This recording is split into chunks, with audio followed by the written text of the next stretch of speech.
Thanks very much, Mark, and thank you for the great introduction. Very excited to be here to share with you all how we can talk about building the ultimate employee experience that recruits, engages, and retains staff. So thank you all for making the time to be here. Today's webinar is brought to you by Bucket List. We are a rewards and recognition platform, the #1 employee recognition platform, and of course, HCI as well. And again, today we're going to be focusing on how to build the ultimate employee experience. We'll cover recruitment, engagement, and retention. And with that in mind, we're very lucky to be able to tap into the brain of today's subject matter expert, Jason Lindstrom. Jason is a bit of a serial entrepreneur. He's helped build 3 hyper-growth organizations, and he's currently the CEO at Bucket List Rewards. Jason has worked with a variety of organizations, including everything from startups to Fortune 100 companies, in helping them build great workplace cultures. Some of those organizations include companies like the Royal Bank of Canada, the Orlando Magic basketball team, many universities, healthcare providers, and much more. Jason, over to you. Yeah, thanks, sir. If you just want to jump to the next slide, in summary, Curtis, you nailed it. Thanks very much. I have been really fortunate to work with a number of different organizations across all sectors. And just to reiterate that point, it's everything from startups to Fortune 100s. And the reason I mention that is I'm really looking forward to sharing those experiences here with you today. And it's not just me sharing these experiences. I do have some pretty darn amazing co-hosts. Curtis Stixman is our cultural evangelist. He's held a bunch of leadership positions for the past 15 years. He also has worked with Fortune 100s like Microsoft. He's also traveled and delivered speaking engagements in over 20 different states. And something I also think is pretty darn cool is he's a former touring rock star, and he was signed to a label. So I'm really excited to have him here today. And additionally, we also have Miss Katie Ray with us. She is the people and culture leader over at Bucket List Rewards. And she is passionate about building cultures, recruiting exceptional people, and also retaining people. And she's going to be sharing all her experiences with us momentarily. Why don't we jump to the next slide, and we'll talk about our mission for today. In summary, we're about helping people leaders build the best cultures possible. And what do I mean by that? I've certainly been in your shoes where I've attended a webinar, and my favorite sessions are ones where I learn something actionable. And that's our goal. We want everybody here today to have between 1 to 3 actionable items that they can take away and hopefully implement into your organization today or very soon. And at the end of the session, we'd love to hear from you and see what your favorite takeaway was. That type of feedback helps us do more and better research in the future.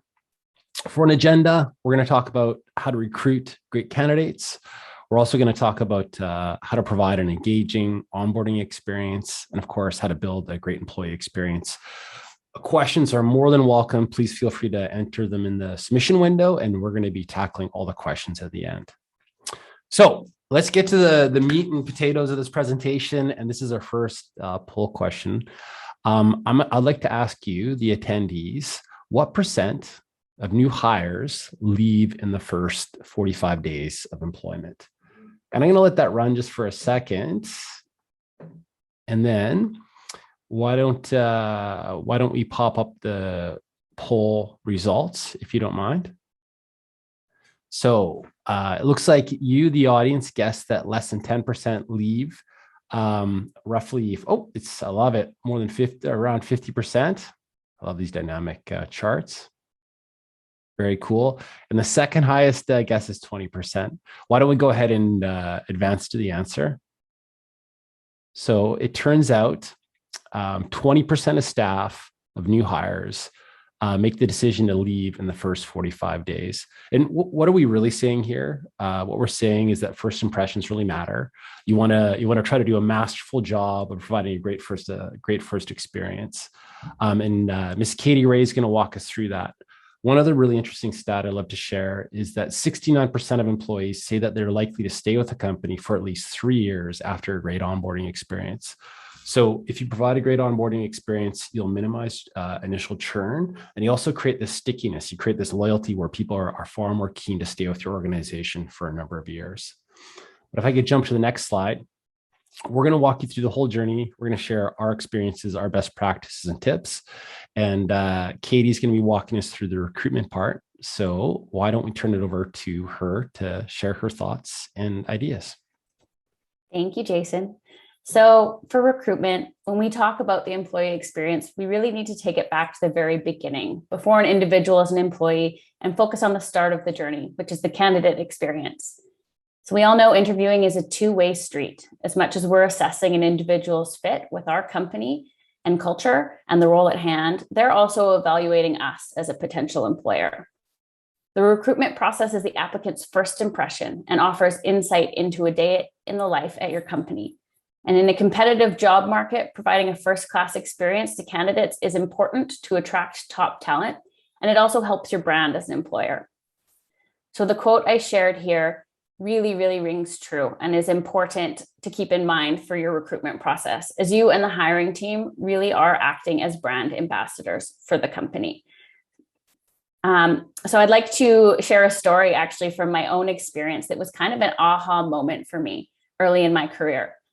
When I was new to the world of people and culture, as a part of my training and onboarding, I would often do interviews with one of my colleagues. In one of the first handful of interviews, it was clear within the first couple of minutes that this candidate was likely not a fit for the organization. And unfortunately, the conversation was not flowing at all. I'm sure many of us here today have been in this situation more than once. And despite this, my colleague went through all of the questions, gave information about the team, the culture, and insight into a day in the life. After the call, when she confirmed the candidate was not a fit, I asked her, why didn't she fast forward through the interview? She explained to me that it's so important to provide each candidate with a good interview experience, whether you know they're right for the role or not. They'll remember how you made them feel and if it was a positive experience. And while they may not be a fit for the company right now, who knows, down the road, they might be a perfect fit or know someone else who might be a great candidate. And in hindsight, this might seem like a no-brainer, but it's really stuck with me and is kind of my recruitment mantra. So on to the next slide, please. So, one back, I think. So from this advice, I had three main takeaways about the candidate experience. Be consistent, be memorable, and be referable. You only get one shot at a first impression, and this is so key in the candidate experience. Did you know that 78% of candidates believe that their experience during recruitment process is a good indicator to how the company values their people and how they'll be treated as an employee? So I thought I would go through each of these three takeaways and give a couple of ideas on how you can create an awesome candidate experience that leaves a lasting impression. So first was be consistent. So let's talk about the importance of consistency. Often there's a handful of team members involved in the interview process, and it's important that everyone is on the same page and understands the process, the desired outcome, and the importance of the candidate experience. So while recruitment and interviewing can be a big part of our role in HR and people and culture, sometimes I have to remind myself that not everyone has that experience or even feels comfortable conducting interviews.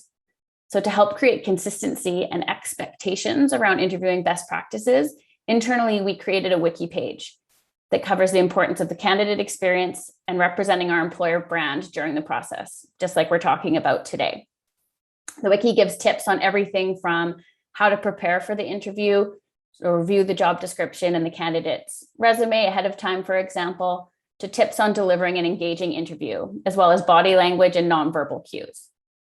Along with a ton of other useful interviewing tips and best practices, the wiki page also includes an interview question catalog with sections for different departments and roles that the team can add to for future reference.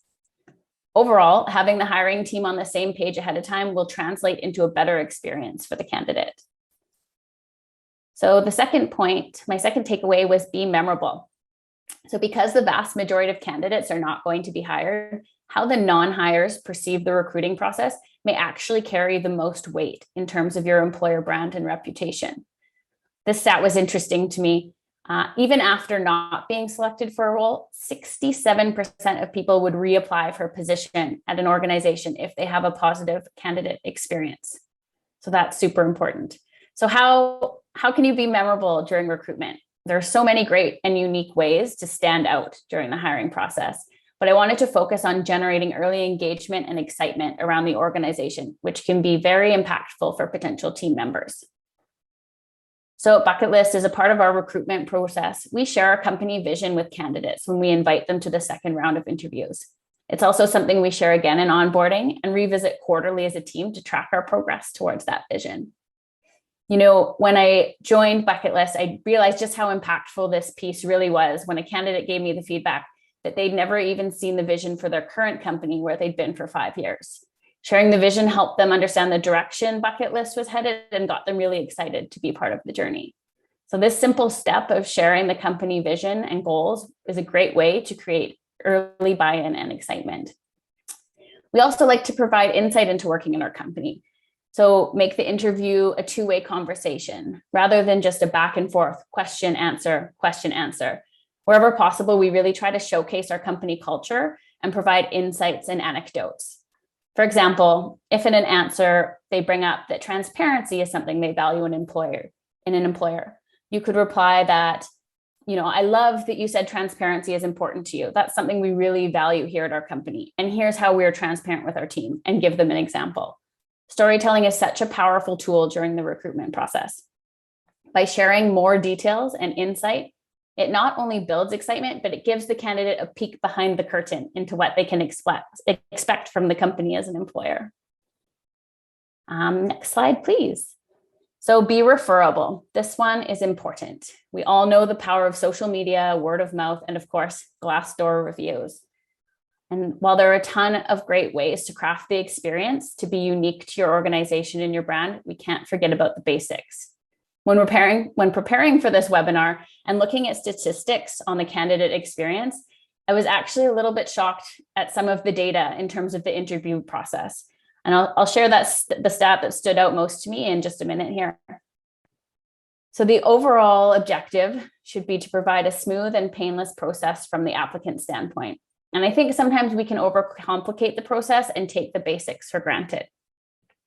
So how can you make the process run as smoothly as possible? First, communicate clearly and often. Yes, communication can be time-consuming, but it's an important key to a positive candidate experience. It's important to stay in contact, keep candidates warm and informed throughout the process. Nowadays, many HRIS and applicant tracking systems can help simplify this with automated emails when an application is received, or templated emails for interview invites. These tools can definitely help make communication more manageable during the various stages of recruitment. Second, set expectations. Before starting recruitment, I like to meet with the hiring manager to determine what the process will look like. How many rounds? Will there be testing, a presentation? Who's going to be involved? In the screening interview, one of the first things I do is share this process with the candidate. From this, they understand the process and know exactly what to expect from the very start. Also, it's a bonus if you can set expectations for follow-up, next steps, and timing. But I always try to underpromise and overdeliver wherever possible. And if the process runs long, see point number 1, communicate. And this last one, don't ghost. So this one is important and may seem obvious, but let's do a quick poll here. So next slide, what percentage of people don't hear back from a prospective employer after an interview? So we'll let the poll run for a couple seconds here. And Katie, before you share the answer, I'd like to hear what was your guess? Because I was shocked by the answer to this question as well. I mean, I thought it would be, 20%, maybe a quarter of people. Yeah. Let's see what everybody thought. If we could show the poll. Okay. All right. I mean, we're not wrong. Let's show the answer. The next slide, please. Awesome. So I was shocked when I read the statistic that 60%, more than half of people don't hear back from an employer after an interview. That number seems extremely high to me and can definitely negatively impact the candidate experience for a lot of people. I actually experienced this firsthand years ago. I was invited to a final round of interviews for a job that I was super excited about with a large company. The job was in a different city, so I traveled and stayed in a hotel the night before. It was an all-day interview. I met with about a dozen people from different departments. And after all was said and done, after all the time I spent preparing, traveling, I never heard a peep back. Not a word. So honestly, I felt like I'd been disrespected after I'd given so much time and energy to the process. Hopefully their process has evolved over the years, but I would definitely think twice before recommending anyone. So nowadays, many interviews are virtual and therefore less time consuming, but the sentiment has stayed the same. No news is not good news when it comes to interviewing. And although it's not a conversation or email that we look forward to, letting someone know they've not been selected for the role is an important way to show that you respect the person's time and appreciate their interest in your company. A former manager of mine actually gave me some valuable advice. Bad news does not get better with age. It's not wine. And this can be right. This can be applied to a lot of things. I love the quote and anecdote. One mini anecdote I'll even share. In some cases, for third round interviews, we require or ask applicants to do presentations. For more robust, complicated presentations, we'll go so far as to send thank you gift cards, like even little gifts for people's participation in the interview, just acknowledging their time, whether they're selected for the job or not. So, and this is one of my favorite takeaways from Katie, is truly taking great care of both the people you hire and even the people you don't end up selecting. So much good information here, Katie, but please, back to you. Yeah, sorry. This advice that the bad news does not get better with age can be applied to a lot of different things. And I always like to think back to it when I'm delaying a difficult conversation. And so for recruitment, my personal rule is 100% of candidates who've interviewed should get a follow-up communication, regardless of the outcome. So in summary, the candidate experience is your first opportunity to make a lasting impression and showcase your employer brand. Don't take it for granted. Through a little planning, great communication, and some creativity to generate excitement, you can craft the process to be memorable and positive experience for every candidate. So now I'm going to pass it over to Curtis for the next step in the employee journey. Thank you so much, Katie, and thank you for sharing those awesome insights and also that horror story, which, by the way, sounds absolutely awful. So, but I'm glad we have you at Bucket List. So thank you for that very much. Excited to talk to everybody today about the onboarding process and how we can work to improve that for employees. So I want to start off the discussion just by sharing a quote from John Chambers at Cisco. In John's words, at Cisco, we focus on the people and how to incorporate them into our company first, and then we focus on how to drive the business. And I think probably everyone on this call understands the importance of creating a welcoming environment for new hires. But what does it actually mean when it comes to the tactics, and what kind of a direct impact can it have on the business? So these are the ideas I'd like to explore in this section of the presentation. And I also would like to start off with a poll question. How much does having a positive onboarding experience impact employee retention? And I'm looking for a percentage number here. So if we could fire up that poll question, that would be amazing. And we'll give everybody a couple seconds here.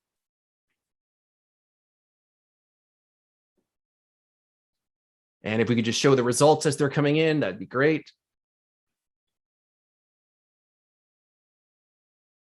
Wow. Okay.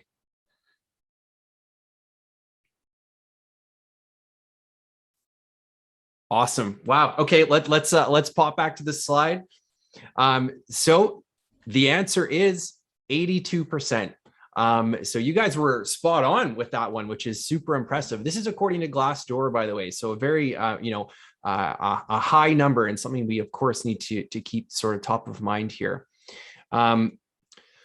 The first thing I want to focus on in this section of the presentation is how we can create a true sense of belonging for new hires. So starting in a new company, of course, can be a stressful experience for anyone. I know I've experienced that. I'm sure you have all as well. So let's talk about some strategies that can help new hires immediately feel like they're part of the team. And this is something that Katie alluded to, but the first thing I would recommend is really taking the time to share your company vision with your new hires. So book some time with them, openly discuss the company goals. Let's talk about how you plan to accomplish those goals and where you're at today. I think by showing the vision early on to employees, you'll help them gain an understanding for your plans in growing the company and how they're ultimately going to be able to contribute to that process.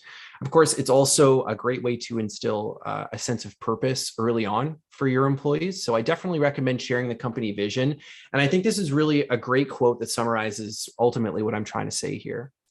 If you want to sail around the world, don't divide your people into teams and send them into the forest to cut wood. Instead, teach them to long for the vast and endless sea. Sharing your company vision early on is a really awesome way to make sure that everyone is on the same page and that your new hire can get a glimpse into the company's future and where it's going. So one of the next suggestions I would make is to ask your new hire to introduce themselves to the rest of the team and encourage them not only to share some of their professional experience, but have them also focus on their personal interests and hobbies as well.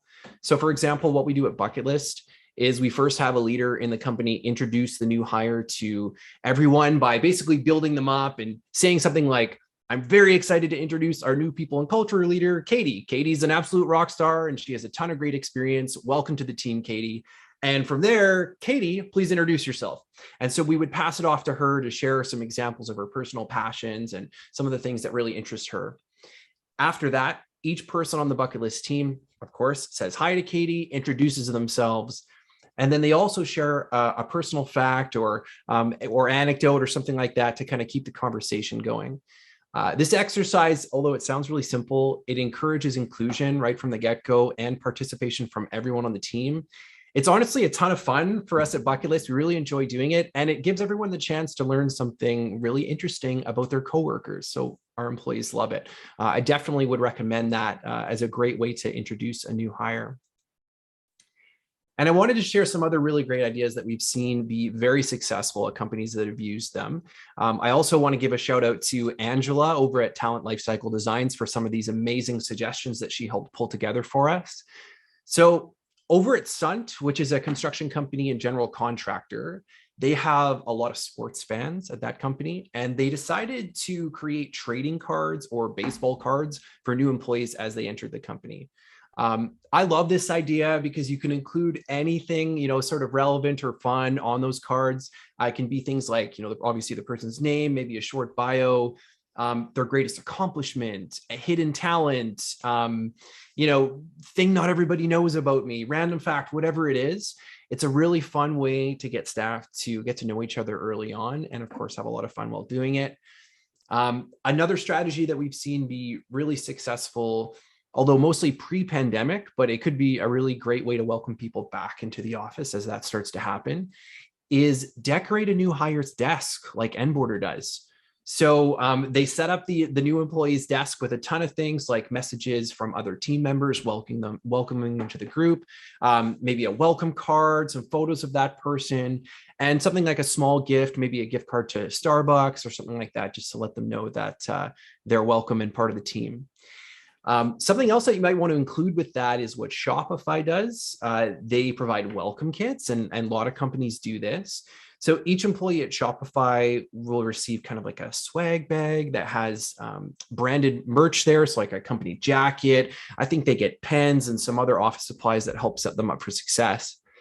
But one thing that I might suggest you could add to that, if you really wanted to go to the extra mile, would be to provide a little small personal item as well. So for example, you can probably see the guitar in my background here. So a really fun example for me that would be relevant could be something like a guitar pick, something that's inexpensive, but a really nice personal touch that shows that you've taken the time to actually get to know this new hire as they join the organization. If you had somebody that like had a sweet tooth or something like that, maybe you provide them with a chocolate bar or some candy or something like that. It's basically anything that you can add to that welcome kit that provides that extra personal touch to make the employee feel like you've seen them and like they're welcome. And then as one final suggestion, you might want to consider giving your new employee the full customer experience, whatever that looks like for you. So IHG Hotels and Resorts gives their hires one free night to stay in any of their hotels, and they encourage the employees to utilize this early on in their employment so that they can really understand the full customer end-to-end experience. So I think that's another great suggestion that we've seen as well. One of the other really important things to consider when onboarding new hires is to find ways to let them know that they're valuable to your organization. And one of the best ways that we can help inspire that feeling is to encourage early contributions. So something that we do at Bucket List that we find really effective is to ask your new hire to schedule some one-on-one time for introductions with department leaders. There doesn't really have to be a structure for these meetings necessarily. Instead, just make it an open dialogue and really give your new hire the opportunity to ask questions about each department. As always, we would also suggest that leaders ask for feedback from the new hire during those meetings, and of course, continue to ask for feedback in an ongoing basis. One of the other really great ways to show an employee that they're valuable early on is to shout loudly about their successes. So did they make a really awesome suggestion to improve a process? Did they do a great job on their first client call?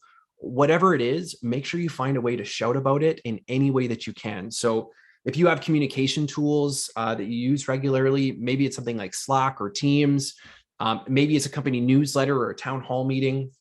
Whatever it is, make sure you utilize those tools to communicate early successes from new hires.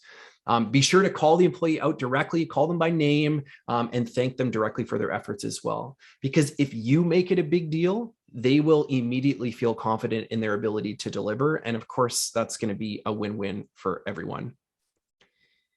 And then finally, I would highly suggest creating a detailed training plan with small, easy to achieve goals. So make sure you schedule some time to review the progress towards those goals with your new hire as well.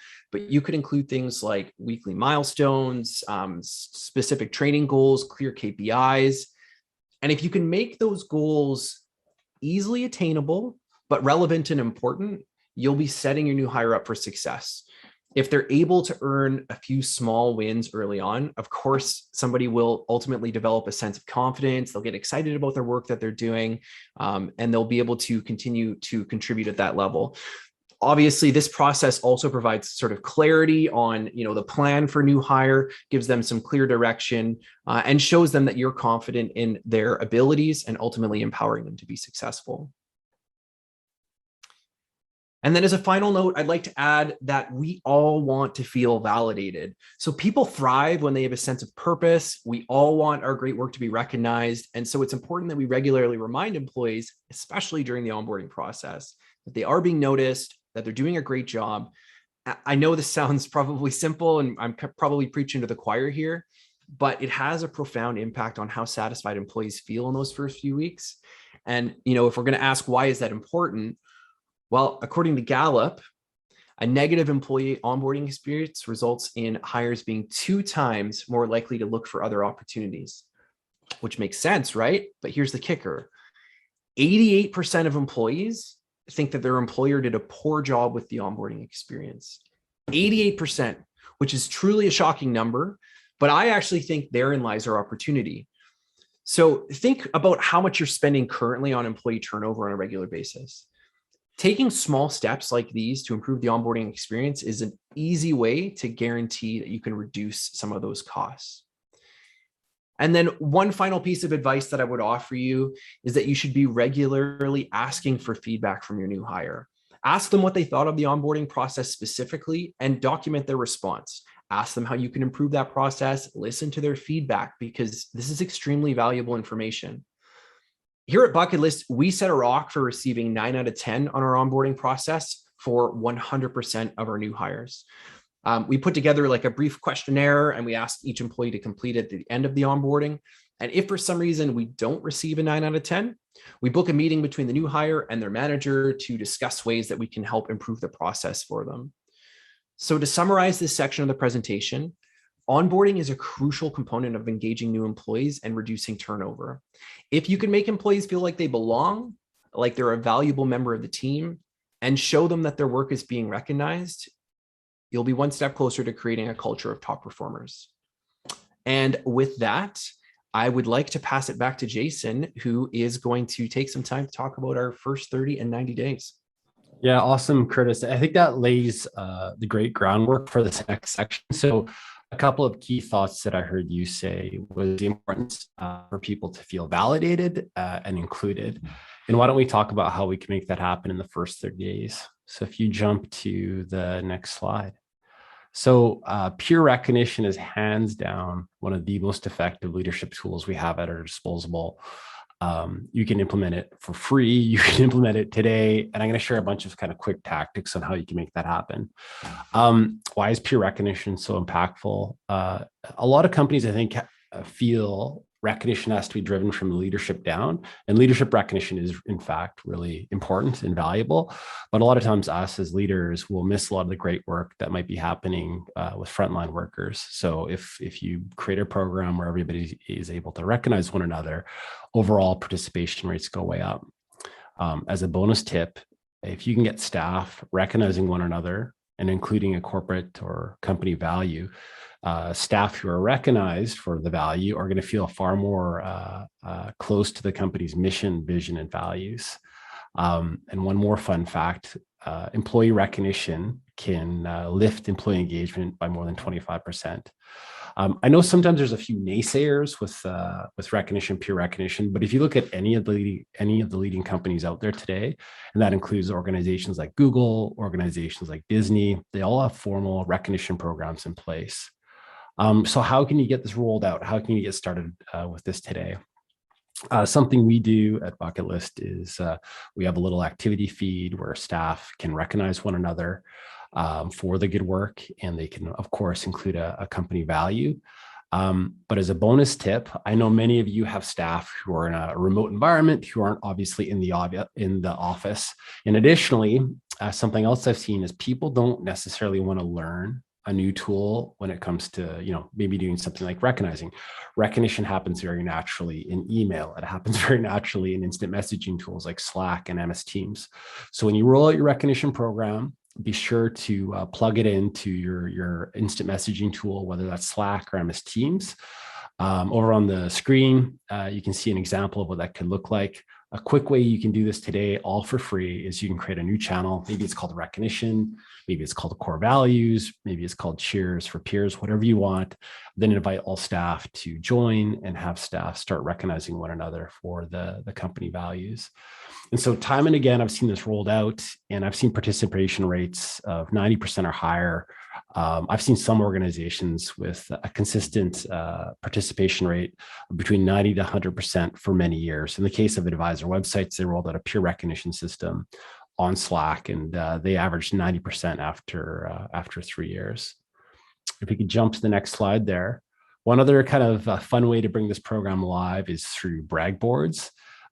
It's really important to highlight and showcase the great work happening inside your organization. You want to create hero stories. People learn through storytelling, and if you're highlighting certain achievements, certain work by staff, those sorts of hero stories become legend inside your organization, and it becomes something other staff can aspire to. Because in almost every case, when people hear a story told about a peer colleague, people naturally think, I want a story told about me as well. And next slide there. And one other kind of fun way to bring this peer recognition alive is you can use something called a weekly huddle. So a weekly huddle is not necessarily a new concept. It's just the idea of bringing your whole team together and recognizing great work. What we do at Bucket List, for example, is every week we ask the entire company to gather. We do it via video conferencing. Everybody has their cameras on. The agenda is pretty simple. In our case, we've got it down to about 30 minutes where we share good news. That's where we get to recognize one another for the great work we do. We share company KPIs. It's, as Katie said up front, transparency is really important. So everybody gets a detailed look as to how the company is performing against the goals. Are we on track, off track, or totally above target? And we also do a bit of a deeper dive into department updates as well. And a couple of quick other facts. Again, some of you might be saying, we're a big organization, we're 1,000 staff, 5,000 staff. How can we meaningfully get the team together? Again, over at Google, they do something called TGIF. So thank God it's Friday, where the entire company gets together and they're able to watch the CEO kind of address similar types of questions and bullet points in terms of an agenda. They also invite Q&A from staff members. When they first launched the TGIF, they had over 70,000 staff, which I thought was super cool. So this idea can scale from both a small organization to a very, very large one. Next up is a goal set and review. And again, I think cadence recurring meetings are one of the most powerful tools we have as people leaders. And one of the tools I've seen that's been really meaningful is something we call the goal set and review. In summary, this is just a weekly one-to-one between a team lead and the employee where you get to do a deep dive. The reasons I think it's so valuable is it's communicated from the employee's point of view, meaning they'll check in, they update the spreadsheet every single week, and they talk about what are their 3-month goals and are they on track or off track. They also get to speak to last week's goals and the coming week's goals. And it's employee driven, meaning once employees have a clear understanding of what they're trying to achieve, they get to set weekly milestones that they trend towards. There's also a fun section around manager questions where there's about 8 to 12 questions. Every single week, employees are able to ask questions, answer questions on what's their morale like, what's some great achievements by their colleagues, and they can even provide feedback on how I can be a better leader. And we can jump to the next slide there. Next up, we'll talk about how to make an impact on the first 90 days. So we do a quarterly rock setting. And again, Katie mentioned the importance of transparency. Our quarterly rocks are the goals, the company goals we're trying to achieve for that 90-day period. They're typically between 3 to 7 rocks per quarter. We share these with the entire team via document. We also walk the staff through these various goals. And we provide an update on a monthly basis. And it's kind of cool. We color code the goals. They're green, yellow, or red. And so the various team lead will present the goal. They'll say whether they're on track or off track, and they'll also provide an update and next steps. So I think this is just an awesome way to keep alignment and to keep people excited about the employee journey. And then lastly, let's talk a little bit about milestones and service anniversaries. So there's a lot of meaningful moments that occur in your team members' lives. Very specifically, people might have a new baby. Maybe they recently got married. Maybe they purchased a house. If you can recognize those key milestones, you can play a far more significant role in your employee's life. And to take that one step further, I'd love to talk a bit about making dreams come true. And you can do this inside your rewards and recognition program, or you can do it outside as well. And I wanted to share a quick tip on something I've seen rolled out that, again, you can do for free. You can do it today if you're interested. Something we do at Bucket List Rewards is that every employee gets 1 day off per year. They also get $500 towards a goal or dream. And we intentionally make it expire at the end of the year. And some of the cool things I've seen happen, I've seen people learn how to fly. I've seen one employee ended up going to K2 base camp. And again, when you take a significant role in your employee's life, when you help them achieve a meaningful milestone or personal goal, they're far more likely to stay with you longer. It builds a deep and meaningful relationship. As a CEO, one of the most meaningful things I have told me is when I can actually make a really positive, long-lasting impression in somebody's life. So it feels really, really, really good to help people out. And then the fun bonus with that is you can often share those stories on your company website. You can share those on the career page. So that is everything, and we are right on time. So what did we talk about today? What did we learn today? Maybe in the QA window, if you guys are able to, I'd love to hear what your favorite takeaway was from today's session. So just a few of the things we covered was things like how sharing your vision up front can really captivate future employees and create a highly referable recruitment experience. We can talk about the importance of small wins. We talked about the importance of measuring the employee onboarding experience, at that 30-day milestone, getting all staff, every new recruit to give you a score between 0 to 10. We talked about the value and impact of peer recognition and how you can plug that into your favorite tools like MS Teams, Slack, or Outlook. And we also talked about the importance of personalized rewards. But I'll kind of let that feedback roll in, and maybe we can switch to one last poll question. I'm going to kind of switch hats, and I'm going to talk just really briefly about bucket list rewards. So we are the #1 ranked employee rewards and recognition program. We work with everything from high tech to finance to organizations like the NBA team Orlando Magic. We have one of the most easy to use platforms out there. If you'd love to learn more about us, we'll pop up a poll question. Would you like to learn more about bucket list rewards? Why don't we just let that poll run for a few moments? And yeah, if you're interested in learning more about rewards and recognition, if you're interested in seeing a demo about our platform, please feel free to reach out. We got just an amazing team of people here that are qualified and happy to help answer those questions that might have popped up on your side. So let that run just for a few more seconds, and then we can probably switch to Q&A. And I'm going to kind of bounce between screens here. So I think a few questions have already rolled in. So let's give these a second or two.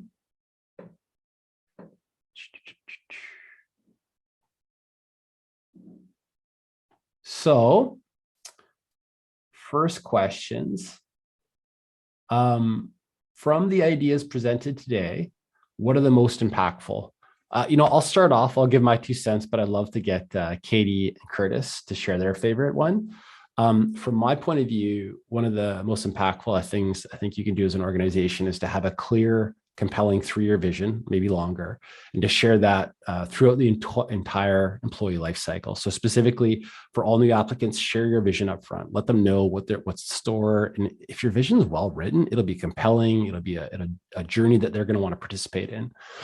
So I'd say have a great vision, share it with candidates, and then also reshare it as people go through their employee journey. But Katie, Curtis, what are your favorite ideas from today? Yeah. Well, first of all, I'll just mention there was a couple comments to the Q&A. Michelle mentioned specifically, for example, that she thought that sharing the vision was a great suggestion. So I definitely agree with your ideas there, Jason. I also think that having early contributions being recognized by new hires is extremely important. I think that's one of the really great ways that you can give people a sense of purpose, which I think is ultimately what everyone's looking for when they're starting on a new employment journey. So for me, that's one that, I identified that I think would be very impactful. Katie? I'll second that, Curtis. I think, being the new kid on the block with the company, to have those early wins and have some accomplishments and shout outs, it really helps make you feel a part of the team, feel like you're on the right track, and just, get your feet under you in a new role. Awesome. Thanks, Katie. Thank you, Curtis. Kind of scanning down the list of questions here. What's the most effective way to recognize staff? I'll share my 2 cents on this, but I'd love to get Katie and Curtis's point of view. I think peer recognition is probably the most valuable tool in our HR toolkit, to be frank. I think, again, just plugging it into people's favorite tools, so it's really accessible and people actually use it. The worst thing you can do is roll out a recognition program and have nobody use it. And then one other comment I might have on that is to highlight on a regular basis the great work happening in your organization. But I don't know, Katie, Curtis, what are your thoughts or any comments from your point of view?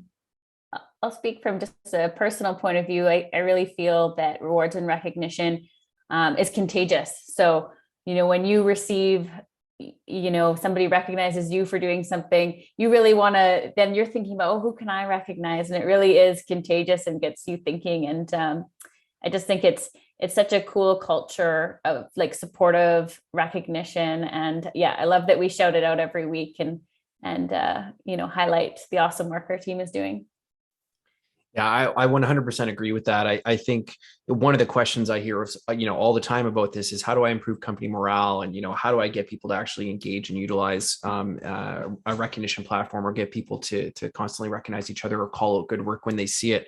And I think, what happens when you allow for a peer-to-peer model is that in a very short period of time, once people start giving some recognitions out, to your point, Katie, it becomes contagious. It becomes something that develops organically. And then, of course, there are several positive benefits that come from that. Just like the fact that people are regularly sharing good news means company morale is going to go up.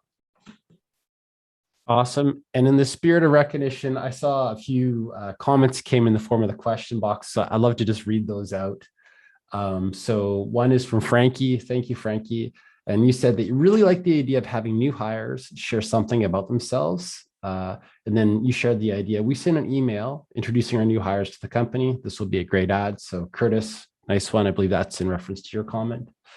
And then Amy also made a comment. I appreciate you highlighting the importance of a good experience for every candidate, even those we don't hire, even if we are feeling very busy. Approach with care for the experience. That's again from Amy, and I think that's in reference to Katie's kind of early comments. So thanks for all that feedback and commentary. And I realize we're coming up to just about 50 minutes after the hour, and I think we've been able to cover off the key questions here. So maybe we can turn it back to HCI. One final quick comment for myself. We really mean that near and dear to our hearts is trying to add value and help as much as we can in regards to any of the topics we shared today. So please feel free to reach out to myself, Katie, or Curtis on LinkedIn. And we'd be happy to answer any follow-up questions that may have popped up throughout today's session. So thank you so much for your participation today. And I'm really happy to see a bunch of good takeaways there. So thank you very much, everybody. Any Curtis, Katie, any comments from your side before turning it back over to HCI? Just want to thank everybody for their time and participation today. Hopefully you all found some valuable takeaways, and I appreciate you being here. Awesome. Yep, I'll just echo that. Thank you guys for attending.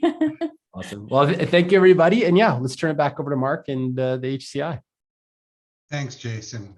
Thanks, Curtis. Thanks, Katie, for a great presentation. Before we close, a quick reminder to HCI members, today's webcast has been approved for HRCI and SHRM credit, as well as for HCI recertification. Your credits for attending this webcast will soon show up in your My HCI profile under the transcript tab. And while you're there, don't forget to spend some time at hci.org for even more insights, as well as information on our certifications and our events. One more thank you to Jason, Katie, and Curtis, and to our friends at Bucket List Rewards for a great presentation. And thanks to you, the webcast viewers. Thanks for spending the hour with us, and we'll see you next time.